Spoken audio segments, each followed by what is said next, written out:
everybody. Well, mission one accomplished. I didn't trip coming up on the stage, so that's good. And thanks for hanging around here on the second day after lunch. Bill Rogers has promised free $100 bills for everybody that stuck around to this point, so I'm happy to say that. Anyway, can we pop the presentation on the screen? There we go. No notes, so that's good. So I'm here talking about vision. And why am I talking about vision? It's really critical. I'm going to get into the different details, but I wanted to start out with a little story. Catherine Petrelli, my co-founder, is over there, and she and I, 4 years ago, were in this really tall building in Hong Kong. Kabbage was youngish. We were at about $100 million run rate. We were through our Series D. We were looking for a huge Series E round north of $100 million, and the whole space was hot. Everybody knew the space. Everybody knew online lending and really knew us. And even a couple of our elder peers in the space had just IPO'd. And we were looking for a huge check, and this was the absolute opportunity for us to get it. Big firm who had put hundreds of millions of dollars into really big names, including Facebook, and we had a meeting with the guy that could make it happen. So we were going through this process. We were going through the interview. We hurdled all of the questions effortlessly. Catherine, my co-founder, as I said, and I were exchanging glances, excited glances about what was happening. No doubt we were going to get that check. It wasn't a matter of if, it was a matter of how much would be invested in the company. And then the question came, what's your vision for Kabbage? It was literally the last question that this guy, Tom, asked. And it had to be the simplest of questions. I mean, who couldn't answer that question after we had already gone over what's your total addressable market, how fast you're going, what's your revenue growth, what's your technology look like, how are you using data, all of these types of things. So this was, what's your vision for Kabbage? And we were like, huh? I mean, we literally were flat-footed. And Tom goes, like in 5 to 10 years. And our pauses during that time weren't so that we didn't understand the question. We understood the question. We were just trying to formulate an answer, but we didn't have one. We literally, the interview, after all that hurdling, had hit the wall. And I eventually looked up to him and literally said, as our vision, more, better? Like those two words were going to somehow win the day with Tom. And he looked back and was like, are you serious? And I think he actually said, are you, and there was an expletive in the middle of it, serious. And unfortunately, like many, we were serious. We didn't have an answer to that question. And by the way, Kabbage was youngish, but not that young. We had started in late 2008. But we didn't have an answer to that question. So no vision, no check. And that's what really happened. So we really embarked on a journey to figure out who we wanted to be when we grew up. And that's really what this talk is about, not really about how we arrived at it. We'll talk about that a little bit, but really about the things that you need to think about as you go through that. So finding, and I'm going to use that word very carefully, finding a revolutionary vision. I'll tell you why in a moment. And why should you care?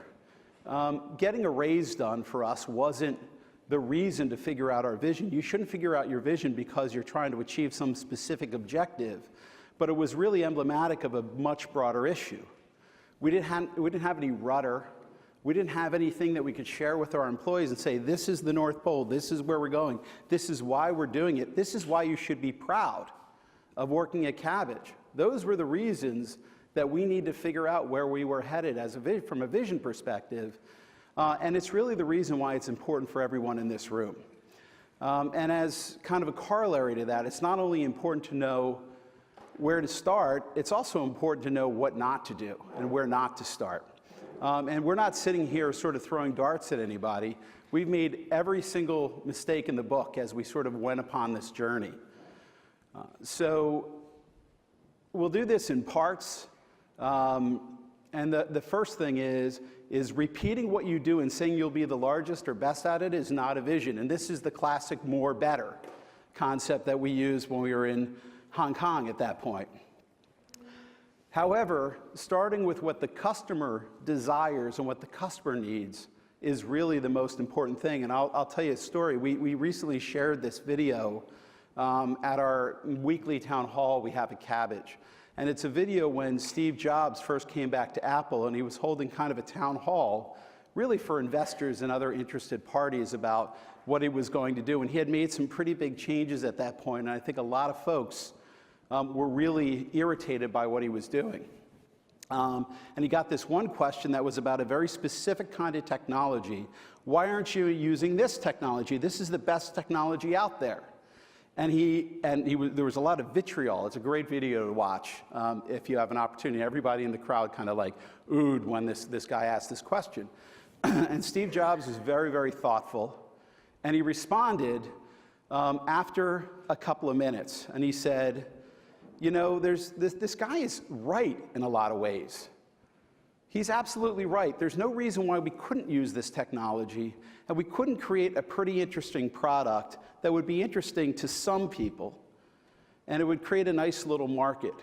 He said, but when you're trying to create a product that's going to fundamentally change the way the world behaves and the way they act, you have to start with the customer experience, and you have to work backwards to the technology.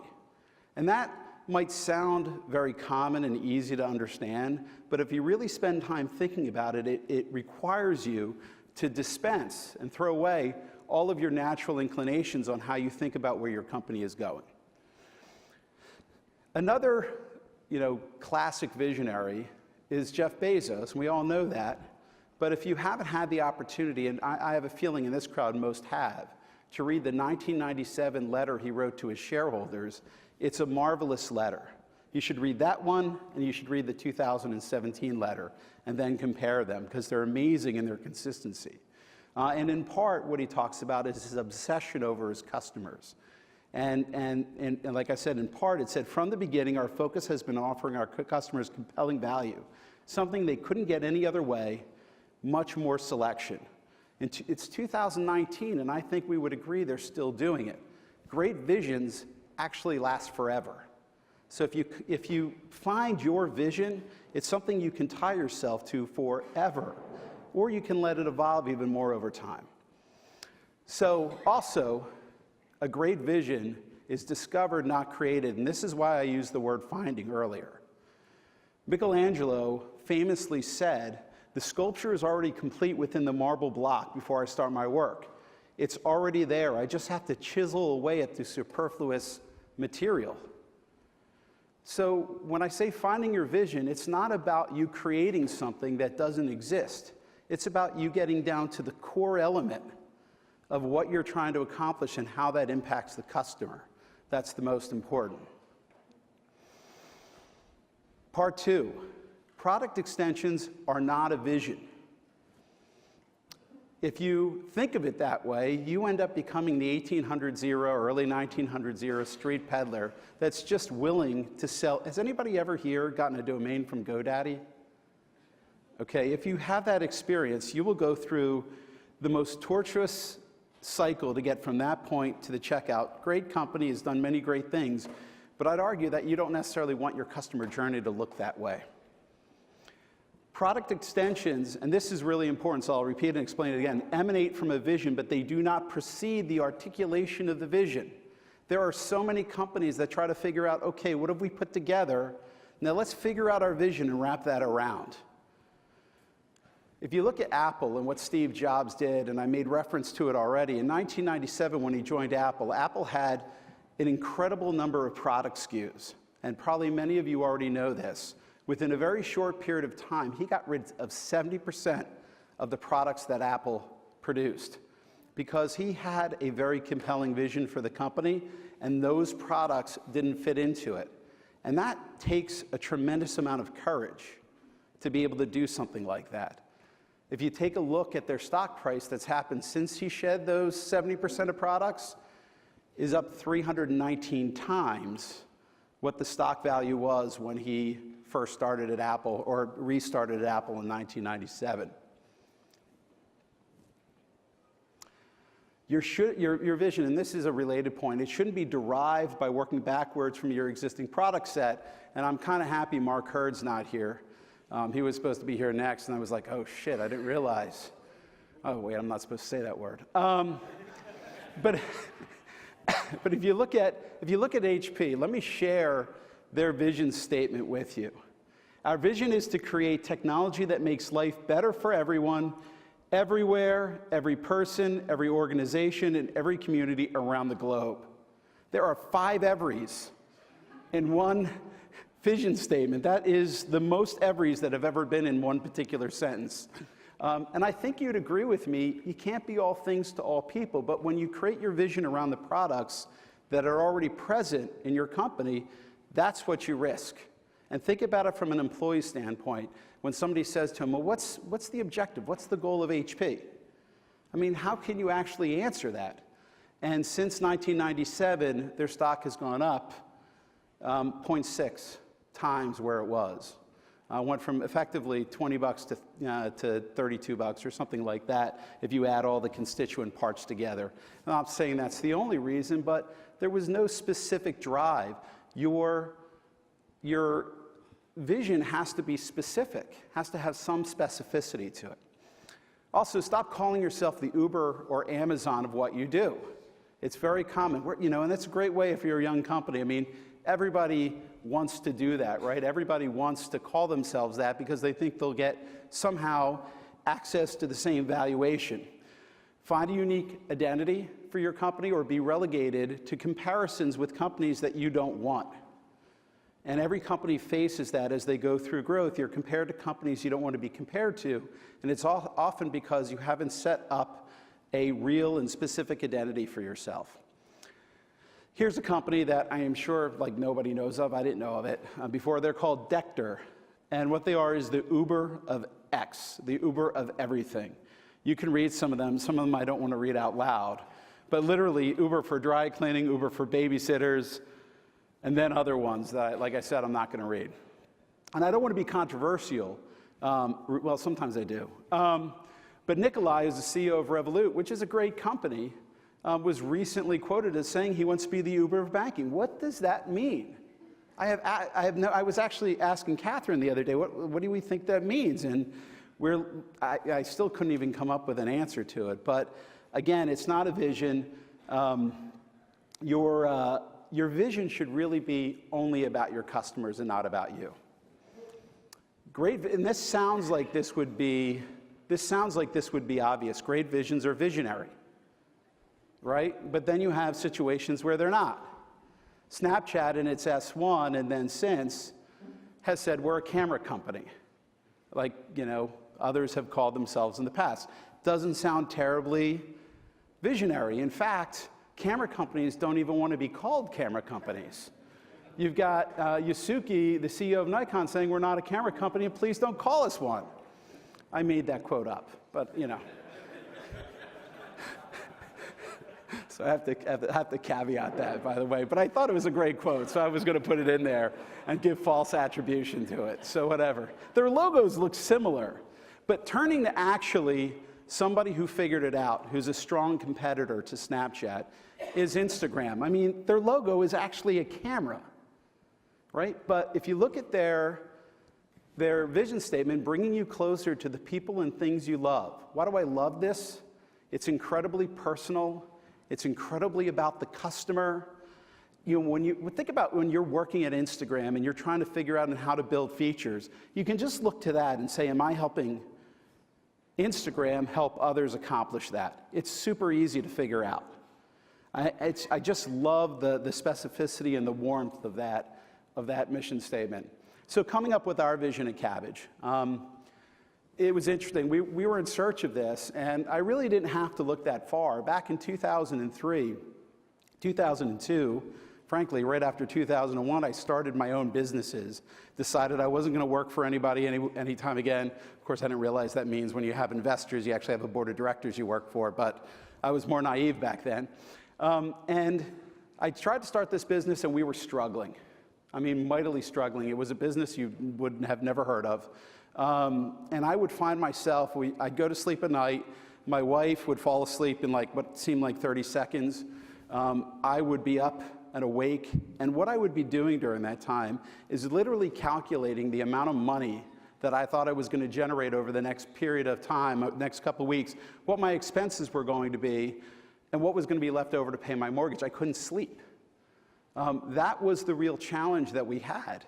And you know, it struck us and me a couple of years ago that that's the problem that all small businesses have. They worry about cash flow.